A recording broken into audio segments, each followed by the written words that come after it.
What is going on, guys? In today's video I will show you the top 3 new most broken builds in part of Exile's 2 new update, The Dawn of the Hunt. So in this guide I will give you a quick overview of each setup, then I will explain what skill gems and upgrades should you focus on, then as well we'll see what is the best gear and how to get it, and then finally we will go over the passive skill tree, stats, your skill rotations, and even what charm should you use, so we would be able to get the highest damage possible and much more.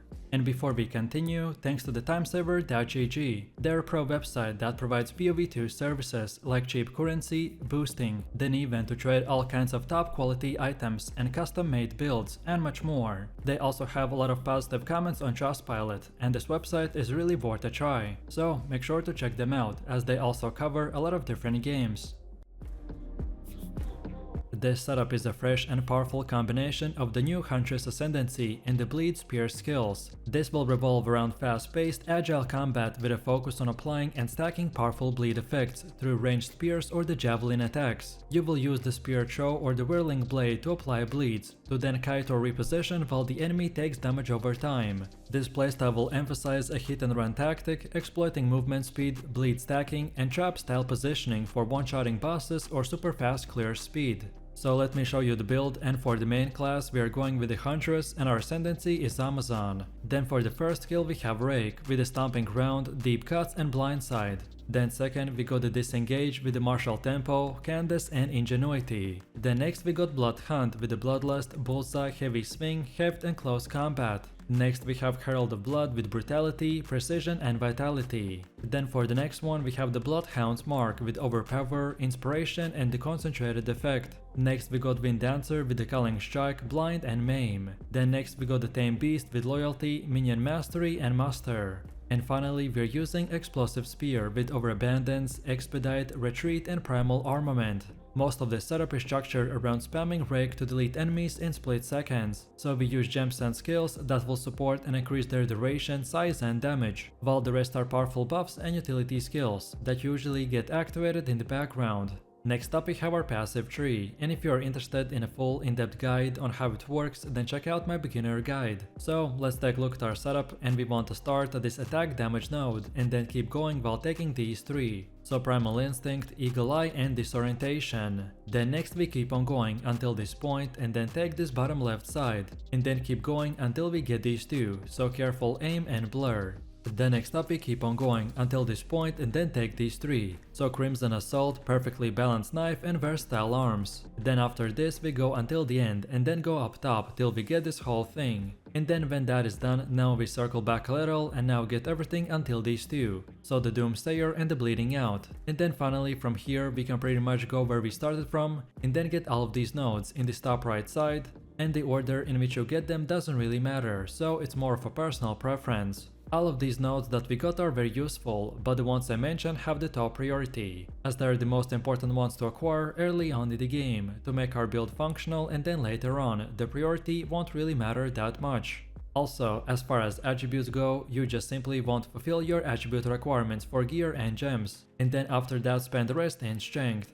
And then now let's go all the way to the middle again, and for Ascendancy build, this is what we have. So at the beginning you want to unlock the Critical Strike. This one focuses on enhancing the power and efficiency of your critical hits. You will gain significant bonuses to Critical Strike Chance and Critical Strike Multiplier, which will allow you to deal massive damage with the right setup. The node often provides an increased global Critical Strike Chance, making your hits more likely to land a critical, which is a key for scaling damage in a high-end content. Then second we want Penetrate. Whether it's elemental resistances, armor, evasion or energy shields, this gives us a massive damage boost. Penetrate is just not about damage, it's also about ensuring that your damage always lands, so this ascendancy will thrive on debuffing, piercing and breaking defenses, which makes it ideal for dealing constant high value hits in both fast-paced clearing and long boss fights. Then next we want Predatory Instincts, which is designed to enhance agility, offensive power and damage scaling through increased critical strike chance, attack speed and evasion. You'll gain increased critical strike chance against enemies that are on low life,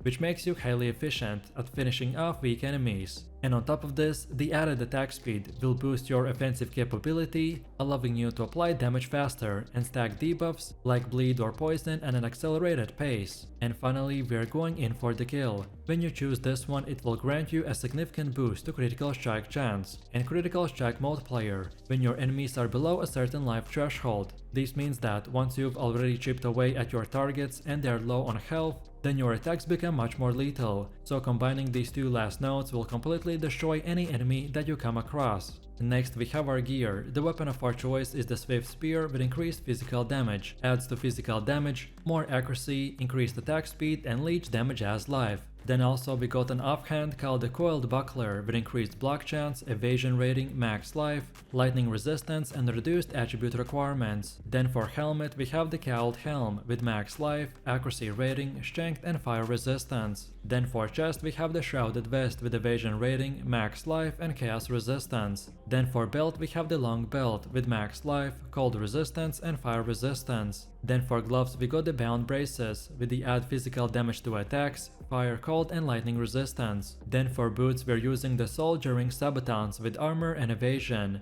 And for bonus stats we want increased movement speed, max life, fire and cold resistance. Then for our first ring we got the Amethyst Ring with chaos resistance, adds physical damage to attacks, max mana and strength. While for the second one we have the Topaz Ring with the lightning resistance, max life, chaos and cold resistance. And then finally for amulet we have the Jade Amulet with dexterity, spirit, then even more dexterity and fire resistance. No matter which gear you choose, just at least try to get 75% resistance cap on all 4 elements. This is the best case scenario setup, which should be more for an example of what stats and prefixes to look for. And now finally, let's quickly take a look at how this build will work. So our rotation is quite simple, but you will need to get used to it. We are going to be constantly on the move, weaving through enemies with sharp fluid motions. Every spear you will throw is not about impact, it's about the damage that follows. You don't need to stand and fight, as we can just watch them fall while we dash away. So we'll begin fights with a quick spear throw, immediately inflicting powerful bleeds that continue to drain enemies long after you've disengaged. Against tougher targets you will stack those bleeds, strafing and repositioning while they slowly tear apart. But then what about bosses?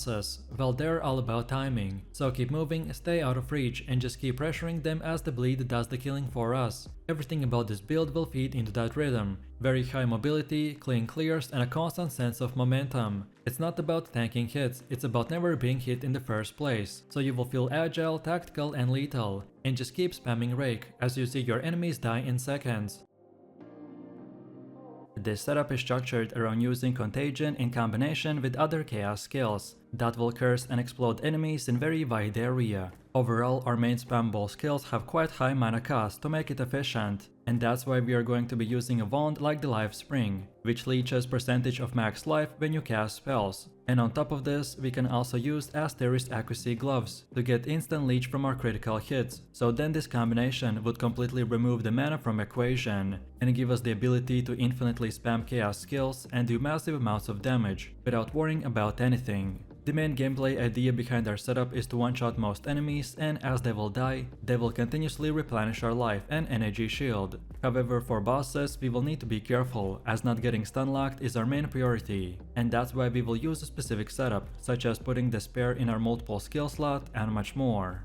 So let me show you the build, and for the main class we are going with the Witch and our ascendancy is Lich. Then for the first skill we have Contagion with Unleash and Magnified Effect. Then second we got the Withering Presence with Persistence. Then next we got Essence Drain with Pierce, Swift Affliction and Profanity. Next we have Despair with Decaying Hex and Heightened Curse. Then for the next one we have Blasphemy with the Hex Bloom, Despair and Ritualistic Curse. Then next we got the Frost Bomb with Fast Forward and Spell Cascade. And finally, we're using Shield Charge with the Martial Tempo. Most of this setup is structured around using Contagion with the Essence Drain to delete enemies in split seconds, so we use gems and skills that will support and increase their duration, size and damage, while the rest are powerful buffs and utility skills that usually get activated in the background. Next up we have our passive tree, and if you're interested in a full in-depth guide on how it works, then check out my beginner guide. So let's take a look at our setup, and we want to start the spell and minion damage node, and then go like this while taking these three, so open mine, raw destruction and practice signs. Then next we keep on going to the left and get everything until the spiral into insanity. Then from here we circle back a little and keep on going until we get entropy, and then take right.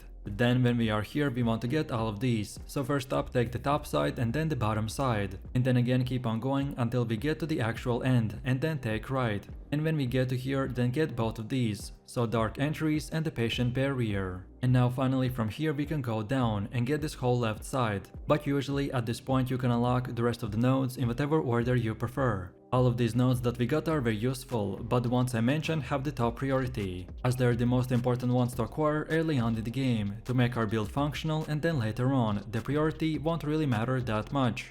Also, as far as attributes go, you just simply want to fulfill your attribute requirements for gear and gems, and then after that spend the rest in intelligence. And then now let's go all the way to the middle again, and for Ascendancy build, this is what we have. So at the beginning you want to unlock the Soulless form. This offers substantial benefits. It will require careful balancing of life and energy shield values, and investing in energy shield is crucial, as it serves as a buffer that prevents life loss. However, if your energy shield is depleted, the bypass damage will affect your life, which makes it essential to manage both resources effectively. Then second, we want the Eternal Life. When we combine this with the Soulless form, it will provide a robust defensive layer, by ensuring that your life remains unchanged as long as you have energy shield remaining. You will be able to take damage without compromising your life. Then third, we want the Necromantic Condient. To effectively utilize this node, we need to invest into mana regeneration and max mana, and this will ensure that mana drain does not hinder our overall performance. If done properly, this setup can significantly increase our damage and give this one-shot AoE potential. And lastly, we got Blackened Heart. Because of our already higher maximum mana, this will not only enhance the Unholy Might buff, but also support the other lich mechanics that scale with it. By using this 4-node combo, we will do insane damage, but a significant mana drain could become an issue, and that's why you need to follow the specific gear setup. Next we have our gear. The weapon of our choice is the Lifespring Wand with the mana drain, max mana, increased cast speed, and the ability to leech percentage of max life whenever we cast a spell. You of course don't have to use this specific weapon if you can afford it, so in any case try to look for something similar. Then also we got an offhand called the Antler Focus with energy shield, reduced attribute requirements, and more levels of all spell skills. Then for helmet we have the Jungle Tiara with energy shield, max life, max energy shield, and more to fire resistance. Then for chest we have the Anchorite Garb with evasion and energy shield. Then also more spirit, max life, and cold resistance. Then for belt we have the Rawhide belt with increased life flask recovery, max life, and fire and lightning resistance. Then for gloves we got the Torn gloves with energy shield, max life, and chaos resistance. Then for boots we are using the Silk slippers with energy shield, increased movement speed, max mana, max life, and lightning resistance. Then for our first ring we got the Sapphire ring with cold resistance, max life, more to intelligence, and more to cold resistance. While for the second one we have the Ruby ring with more to fire resistance, max mana, max life, and lightning resistance. And then finally for amulet we have the Solar amulet with more to spirit, max life, and chaos resistance. No matter which gear you choose, just at least try to get 75% resistance cap on all 4 elements. This is the best case scenario setup, which should be more of an example of what stats and prefixes to look for.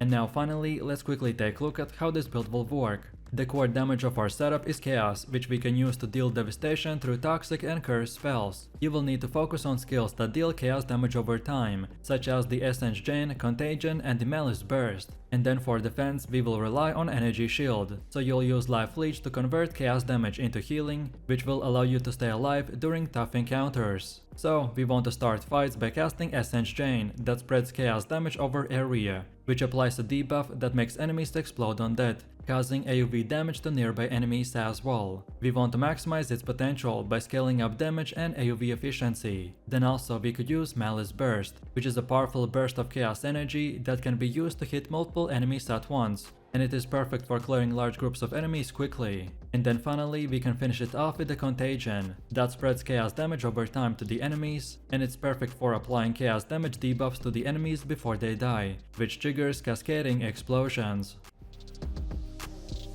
So this is an endgame build that utilizes the power of the attribute stacking to increase its performance. Our main goal is to stack as much strength, dexterity, and intelligence as possible, to then scale it with our unique items such as the Pillar of the God and the Hand of Wisdom and the Action. One of the best things about our setup is that all it needs to function at the start is the Pillar of the Caged God, which is pretty affordable on a budget, but then later on we can scale it incredibly high with each unique item and massive power upgrades and much more. Our main playstyle will revolve around using the Tempest Flurry in the combination with the Charged Staff that can hit multiple times and create lightning shockwaves. If you want to zoom through the maps insanely fast while destroying anything and everyone that crosses your path, then this is the one for you. So let me show you the build, and for the main class I have chosen to go with the mercenary, and our ascendancy is the Gambling Legionnaire. Then for the first skill we have the Tempest Flurry with the support gems such as the Martial Tempo, Inspiration, Glacianation and the Ice Bite. Then second we get the Charged Staff with the Primal Armament, Lightning Infusion, Overcharge and the Concentrated Effect. Then next we got the Tempest Belt with the Concentrated Effect, Overabundance, Elemental Focus and the Close Combat. Next we have the Wind Dancer with the Blind, Maim and the Pin. Next up we have the Herald of the Ice with Magnified Effect, Lightning Infusion, Primal Armament and the Elemental Focus. Next we got the Combat Frenzy with the Profusion. And finally for the last one we are using the Glacial Cascade with no support gems. Most of the setup is structured around using the Tempest Fury and the Charged Staff to delete huge amount of enemies in seconds. So we use gems and skills that will support and increase their duration and damage, while the rest are powerful buffs and utility skills that usually get activated in the background. Also, at this point I would usually show you a leveling build, but this time our particular setup is specifically meant for only endgame, because it will only start working when we get the quarterstaff called the Pillar of the Caged God. So until that point I would recommend to use my cheap gas grenade build, which link you can find in the description and on this website.